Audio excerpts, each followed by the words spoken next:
మొదలుపెట్టాను, మళ్ళీ అయిపోయింది. వేరే ఏ కారణాల వల్ల అయిపోయింది, ఎందుకు అయిపోయింది?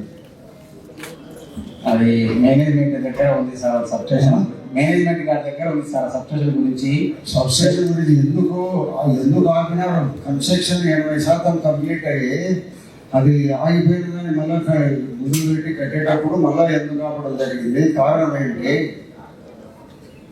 అది పూర్తి వివరాలు అయితే తెలియాల్సింది సార్. మేనేజ్మెంట్ దగ్గర ఉంది సార్. దీని గురించి గౌరవ ఎమ్మెల్యే గారిలో నేను కలిసి దాని విషయాలను విన్నవించుకున్నాను సార్. ఆ సబ్జెక్టు కూడా నన్ను విన్నవించుకోవడం ఉంది. ప్రభుత్వం కట్ట ఆగిపోయింది. ఎందుకు ఆగిపోయింది? ఎందుకు ఆపినారు? దానికి రీజన్ చెప్పండి. అది ప్రభుత్వ స్థలమా కాదా? అది ప్రభుత్వ స్థలం. ప్రభుత్వ స్థలం అనేటప్పుడు ఎందుకు ఆపినారు? దేని గురించి ఆపినారు? కారణమే కలెక్టర్ గారు దానికి అడ్వాన్స్ కూడా ఇచ్చారు సార్. కలెక్టర్ గారు దానికి అడ్వాన్స్ ఇచ్చినారు. కాబట్టి ఆ చుట్టుపక్కల వాళ్ళు కొంచెం అప్లై చేస్తున్నారు. రోడ్డు కూడా సరిగా లేదు, దానికి రాజపోకర్ కన్నా ఉద్దేశంతో చుట్టుపక్కల వాళ్ళు ఆపుతున్నారు. ఇబ్బంది లేదు, కడతాన్నారు కదా, ఎవరైనా ఇబ్బంది పడతారు. అదే ముందు పక్క వచ్చి కోర్టు ఆధీనంలో ఉంది. కోర్టు తీర్పు జరుగుతుంది సార్. ముందు పక్క మనకు ముందు పక్క వాళ్ళు పనిస్తున్నారు. సబ్స్టేషన్ లేకపోయి కన్స్ట్రక్షన్ చేసేదానికి వెహికల్స్ పోతాయి, మనుషులు పోతున్నారు, అందరూ పోతున్నారు. ఎందుకు అంటున్నారు? అది కొంచెం అక్కడ అబ్జెక్షన్స్ వస్తున్నాయి సార్. ఎవరు అబ్జెక్షన్స్? స్థలం ఎవరిది? స్థలం గవర్నమెంట్ సార్. గవర్నమెంట్ దాంట్లో ఎవరైనా అబ్జెక్షన్ చెప్తే మనకేంటి? అంటే తూర్పక్కగా వెళ్ళే రోడ్డు కొంచెం కోర్టు మొదలు పెట్టి కట్టేటప్పుడు ఉండాలి.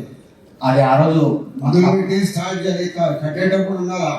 అప్పటి ప్రొద్దుటూరు మధ్య భాగంలో ఎక్కడ కూడా టౌన్లలో చుట్టుపక్కల మన సబ్స్టేషన్లు కానీ 220 kV కానీ లేవా? ఇది ఒక్కటే కొత్తగా కడతామా? అప్పటి మున్సిపల్ కమిషనర్ గారు అది వేరే ప్రైవేట్ స్థలము, దానికి అనుబంధంగా ఆ స్థలమైన ప్రభుత్వ స్థలం ఇస్తామని చెప్పినారు సార్. ఇంకా ఇవ్వకపోవడం వల్ల ఆ స్థలంలో వ్యక్తి కొద్దిగా అబ్జెక్ట్ చేస్తున్నారు సార్. ఇప్పుడు నువ్వే చెప్పిన ప్రభుత్వ స్థలం అంటే మనం తీసుకున్న సబ్సిడీ తీసుకున్న స్థలం అయితే ప్రభుత్వ స్థలం. రోడ్డు మీద నుంచి వెళ్ళే దారిలో మొదటి 8 సెంట్లు రోడ్డు కానీ వేసుకున్నారు సార్. రోడ్డు అయితే వేసి ఉంచారు, అక్కడ మట్టి రోడ్డు వేశారు, గ్రావెల్ రోడ్డు. ఆ స్థలము ప్రైవేట్ వ్యక్తిది. అదే దానికి వేరేగా ప్రభుత్వ స్థలం అతనికి ఇస్తే, దానికి స్థలం ఇస్తే నేను అతనికి అనుమతి ఇస్తున్నాను రోడ్డు కన్నా వెళ్ళడానికి, మీరు సబ్స్టేషన్ అని చెప్తున్నాడు సార్. ప్రైవేట్ స్థలం తను పోవద్దని మీతో చెప్పినాడా? నాతో పోయి కట్టుకోండి సార్ అన్నాడు.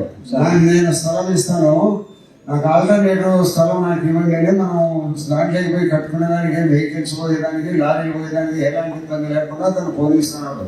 అదే చెప్పారు సార్. ప్రభుత్వ స్థలం ఇస్తే ఓకే. మీరు అతను ఆక్షేపణ చేయకముందు కంటే మీరు ఎందుకు ఆగినారు? అతను చెప్పారు కాబట్టి అతను చెప్తాడు. ప్రభుత్వము కోర్టులో స్టే అయితే లేదు సార్. కోర్టులో జరుగుతోంది అని చెప్పారు సార్. కోర్టులో జరుగుతోంది దాని మీద. కోర్టులో మీ దగ్గర కోర్టులో జరుగుతుంది ఏమంటారు? ఏమన్నా సరే సార్. ఎవరు చెప్పినారు మీకు కోర్టులో జరుగుతుందని? కోర్టులో ప్రభుత్వ స్థలమని హైకోర్టు, సుప్రీంకోర్టు తీర్పులు ఇచ్చినాయి. Okay sir. తీర్పులు ఇచ్చిన తర్వాత కూడా మీకు సబ్మిట్ చేసిన కోర్టు తీర్పులు సబ్మిట్ చేసిన దానికి కూడా ఎందుకు ఆపినారు? సార్ నేను మేనేజ్మెంట్ దృష్టికి తీసుకెళ్తాను సార్, చెప్తాను సార్. నేను చెప్తాను చూడు, రేపు బుధవారం ఆపోతు ధర్నా పెడతాను పొద్దుటూరులో. ప్రెస్ వాళ్ళందరూ రాయండిమ్మా. ఈ పొద్దుటూరు శ్రీనివాస నగర్లో సబ్స్టేషను నేను ఇంత లోపల మీరు అనుమతి ఇచ్చి దానికి కన్స్ట్రక్షన్ పొమ్మని చెప్తే సరే, లేకపోతే రేపు బుధవారం ఆపోతు ధర్నా పెడతాను పొద్దుటూరు తాలూకాలో ఎంఆర్ఓ ఆఫీస్ దగ్గర. తమాషాలో మీరు ప్రభుత్వ స్థలంలో కట్టేదానికి మీ ఇష్టం వచ్చినట్టు ఎందుకు ఆపుతారు? కలెక్టర్ గారు పర్మిషన్ ఇచ్చినారు, సిఎండి గారు పర్మిషన్ ఇచ్చినారు, మళ్ళీ రెండోసారి సిఎండి గారు పర్మిషన్ ఇచ్చారు, రెండోసారి కలెక్టర్ గారు పర్మిషన్ ఇచ్చారు. ఎందుకు ఆపుతారు మీరు? మీ సొంత ఇష్టాలా? ఎన్ని ప్రభుత్వంలో పనులు చేసేది ప్రజాప్రతినిధులు మేము శాంక్షన్ చేసుకొని మేము అక్కడ ప్రజలకు అవసరం తీర్చేదాని కోసం సబ్స్టేషన్లు పెడతా ఉంటే దానిని మీరు ఆపుతారా? ఎవరు ఉత్తర్వులో, ఎవరు పర్మిషన్తో ఎందుకు ఆపుతారో నాకు రికార్డెడ్ అయ్యి. Okay sir. వచ్చే బుధవారం 10 గంటలకు ధర్నా చేసినప్పుడు మొదలు పెట్టాను. నువ్వు ఇంత లోపల నాకు దాన్ని మొదలు పెట్టి మంగళవారం రేపు సోమవారం లోపల మొదలు పెట్టేసరే, లేకపోతే బుధవారం ధర్నా పెడతా. Okay sir. మేనేజ్మెంట్ దృష్టికి ఎవరెవరో చెప్పినారని ఆపుతారు. ఎవరి స్థలమని ఆపుతారా? అది సార్ మీకేం ప్రాబ్లం? సార్ సార్ తెలుసారు మీకు నా అభిషేకం పెట్టే మనుషులు చాలా వరకు ఇచ్చారు సార్ మనకు మరి మీకేం ప్రాబ్లం? వెళ్ళే దారిలో కొద్దిగా అబ్జెక్షన్స్ ఉన్నాయి సార్ దాని బట్టి పోలీసు సపోర్ట్ తీసుకో. అబ్జెక్షన్ ఉంటే నాకు చెప్పు, నేను లోకల్ గా నీకు తెలుస్తా. సరే సార్. నేను తెలుస్తాను. ఎవరు చెప్పినారు నీకు రిటర్న్ ఏమైనా వచ్చినారు అబ్జెక్షన్ ఉందని? సార్ నేను కలుస్తాను సార్, నేనే కలిసి అది దానికి సంబంధించి ఇస్తాను సార్ ఎమ్మెల్యే గారికి. ఈయన ఎమ్మెల్యే అదే మీరు అంటే బాగున్నది కదా అందుకని ఎమ్మెల్యే గారికి అంటే అవును, దానిని ఒక 8 ఏళ్ళకి ఒకసారి కట్టినాను, మళ్ళా మొదలు పెట్టి కట్టాలంటే నీకు ఒక ముందు ఆగేటప్పుడు దాన్ని పూర్వపరాలు తెలుసుకోవాలి. రెండోసారి పర్మిషన్ ఇచ్చినాక ఆపుతాడారంటే ఎందుకు ఆపుతున్నారు? రెండోసారి పర్మిషన్ ఎందుకు ఇచ్చినారు? హైకోర్టు సుప్రీంకోర్టు ఉత్తర్వులు అది ప్రభుత్వ భూమి అనేది బాగా రికార్డు మీకు ఇచ్చినా, మీకు కాపీ కూడా సబ్మిట్ చేసినా. ఎందుకు ఆపుతారు? సార్ సమస్య సమస్య సార్ చెప్పేసి మీరు మీ సమస్య తెలియకుండా ఆపరు, మీకు ఏ సమస్య లేకుండా ఆపరు. మీకంటే జిల్లా లెవెల్లో ఎస్సీ సూపరింటెండెంట్ అంటే మన పై సి లెవెల్ రాదు కదా. మీకు సమస్య తెలుసు సార్కి చెప్పే సార్ సమస్య తెలుసుకోడు కదా. ఎవరెవరో ప్రైవేట్ వ్యక్తులు మాదని చెప్తే వాళ్ళు చెప్పిన దాని ప్రకారం ఆపుతారా? ప్రభుత్వ స్థలాన్ని వాళ్ళకు ఆపే వాళ్ళకి అథారిటీ వాళ్ళకి ఏముంది ఆ భూమి మీద అనేది మీరు తెప్పించుకొని చూడాలి కదా. చూసిన తర్వాతనే ఆ హక్కులు చూపించిన వాళ్ళకి ఉంటే కదా మీరు ఆపాలా? మేనేజ్మెంట్ తీసుకెళ్ళి చెప్తాను సార్. ఎస్సీ గారు మేనేజ్మెంట్ దృష్టి పోతావో బుధవారం పోతే ధర్నా పెట్టా. అంత లోపల కట్టేదానికి మీరు పర్మిషన్ ఇస్తే సరే, లేకపోతే ధర్నా పెట్ట. మీరు చేసే తప్పులు పొరపాట్లు ప్రభుత్వ దృష్టికి, ముఖ్యమంత్రి గారి దృష్టికి పోవాలి. మొన్న గౌరవ విద్యుత్ శాఖ మంత్రి గారు వచ్చినప్పుడు కూడా ఆ పేరు ఆ లిస్ట్ కూడా ఇచ్చాం సార్. నాకు కావాలని ఏ లెవెల్ ఉంది ఇప్పుడు అది? అది కార్పొరేట్స్ లెవెల్లో ఉంది సార్. మన లెవెల్లో శాంక్షన్ చేయాల్సింది సార్. పంపించాం సార్. చూడండి, మాకు అవసరం ఉంది. ఎందుకంటే ఎప్పుడూ చదువుకున్నంతా పీక్గా కరెంటు ఎవరో ఎక్కబడతాయి కానీ మాకు వైట్గా రావడమే కరెంటు. పంపించాం సార్. గౌరవ మినిస్టర్ చేతి కూడా దృష్టి కూడా తీసుకెళ్ళి అది బుక్లెట్ కూడా ఇచ్చాం సార్. మళ్ళా ఇచ్చి కరెంటు పారిన భూమే మాట్లాడారు. పారిన భూమి పారే దానికోసం మీరు కంటిన్యూగా ఎన్ని గంటలు ఇస్తారో అన్ని గంటలు కంటిన్యూగా ఇవ్వండి. ఎంతమందికి తీసుకున్నారు? ఎంతమందికి తీసుకున్నారు? ఎంతమందికి ఇప్పుడు ఫ్రీగా ఇస్తారు? సార్ 46 అప్లికేషన్ వస్తే ఆ 46 అప్లికేషన్ ఫార్వర్డ్ చేశాం సార్. ఎంతమంది వ్యూవర్స్ ఉన్నారు? పొద్దుటూరులో 46 చేస్తే మిగతా ఉన్నారు, 100 మంది ఉన్నారు. ఆనంద పరిస్థితి ఏమి?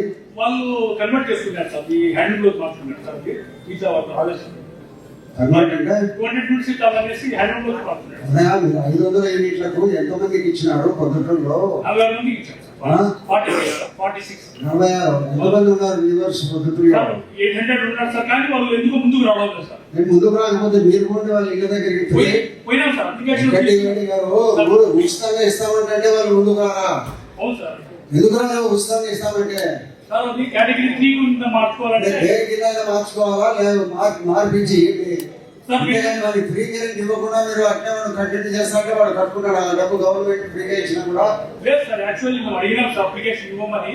కానీ 200 యూనిట్స్ మేము చాలా సాగేసి వాళ్ళు ఎందుకు వాళ్ళు మార్చుకుంటానికి తగిన డబ్బు తగ్గుతుందని ఒప్పుకోరు ఎవరైనా. నాకు డబ్బులు ఇస్తే నేను చేయబోతాడా? లేదు సార్. యాక్చువల్లీ ఏమంటే 25,000 మీరు చెప్పేది కరెక్ట్ కాదు. ప్రతి వీవర్ దగ్గరికి, ఇంటి దగ్గరికి పోయి అందరూ వీవర్ల దగ్గరికి మొక్కల మీద వేసే వాళ్ళు కానీ పవర్ రూమ్స్ కానీ వీళ్ళందరి దగ్గరికి పోయి అప్లికేషన్లు కలెక్ట్ చేసి అందరికీ ఫ్రీ కరెంట్ ఇచ్చేటట్టు చేయండి. మీరేదో ఇక్కడ కూర్చుండాలి, వాళ్ళు రైతులు వాళ్ళ కొద్ది వాళ్ళు అప్లికేషన్ పెట్టుకోవాలి. అప్లికేషన్ పెట్టుకుంటే చేసుకుంటామంటే కొంతమందికి పద్ధతి కూడా పోయి తెలియజెప్పి తీసుకోండి. లేకుంటే డిపార్ట్మెంట్ ఇన్స్పెక్టర్లు అందరూ ఎక్కడ ఉన్నారు? సంబంధిత ప్రొద్దుటూరు ఏడీఓ గారు డోర్ టు డోర్ పోయారు సార్. కలెక్ట్ చేశారు, అడిగారు. 46 వచ్చేసారు. మిగతా వాళ్ళందరూ 200 యూనిట్స్ కే మార్చాలని వాళ్ళు ఎందుకు కారణమే అది యాక్చువల్లీ 25,000 ఇస్తామని గవర్నమెంట్ అనౌన్స్ చేసింది సార్. దానికోసం వెయిట్ చేస్తాం. మార్చుకోవాలంటే వాళ్ళకి ఎంత డబ్బులు చేతి నుంచి పడతాయి సార్? కేటగిరీ 3 కింద మార్చుకోవాలంటే సార్ మీరు చెప్పిన దాని ప్రకారంగా 45,000 ఎంతో అవుతుంది సార్ ఖర్చు. ఏపీఎస్పీడీసీ వాళ్ళ ప్రకారంగా దానికి వాళ్ళు అమౌంట్ కట్టుకుని కేటగిరీ 3 కింద వాళ్ళకి చెప్పాలి కదా. చెప్పి మీరు ఫ్రీ కరెంట్ వస్తుందంటే వాళ్ళు కట్టుకుంటారు కదా. మీరు ఎంత డబ్బులు ఎంత అని చెప్పాలి వాళ్ళు. కేటగిరీ 3 సార్ ఈ డిఆర్సీ మీటింగ్ మీరు చెప్పిన తర్వాత మనం పోయి కలిసాం సార్. మీటింగ్ అని పెట్టారు సార్, కానీ చాలా మంది వద్దులేదు సార్, ఈ 200 యూనిట్సే మేము పెట్టుకుంటామని చెప్పారు సార్. ఇప్పుడు వాళ్ళు నేను చెప్పినట్టు కేటగిరీ 3 కింద మార్చుకోవాలంటే ఎంత డబ్బులు డిపార్ట్మెంట్ కట్టాలా? సార్ 4,500 4,500 అందరితో కట్టేసారా? సార్ నేను కట్టేసా 4,500 అందరితో. Sir, sir. 4,500 మరణోద్దాలకు ఫ్రీ కరెంట్ వస్తుంటే కట్టడం ఎవడన్నా ఉంటాడా? Okay sir, okay sir. మీరు వాళ్ళ దగ్గరికి పోవడం లేదు, మీరు వాళ్ళకి విషయాలు చెప్పడం లేదు. ఇప్పుడు ఉచితంగా కరెంట్ ప్రభుత్వం ఇస్తుంది, ఈ ప్రభుత్వం ఇచ్చేదాన్ని మీరు ఎలాబరేటెడ్ గా అందరికి ఇచ్చే పరిస్థితి కలగజేయాలి కదా. లేదు సార్, కలిసాను సార్, ఈక్వల్ ఒకసారి 2 days నుంచి ఈ నెలాఖరు లోపల అందరికి ఇచ్చేటట్టు చూడండి. Okay sir.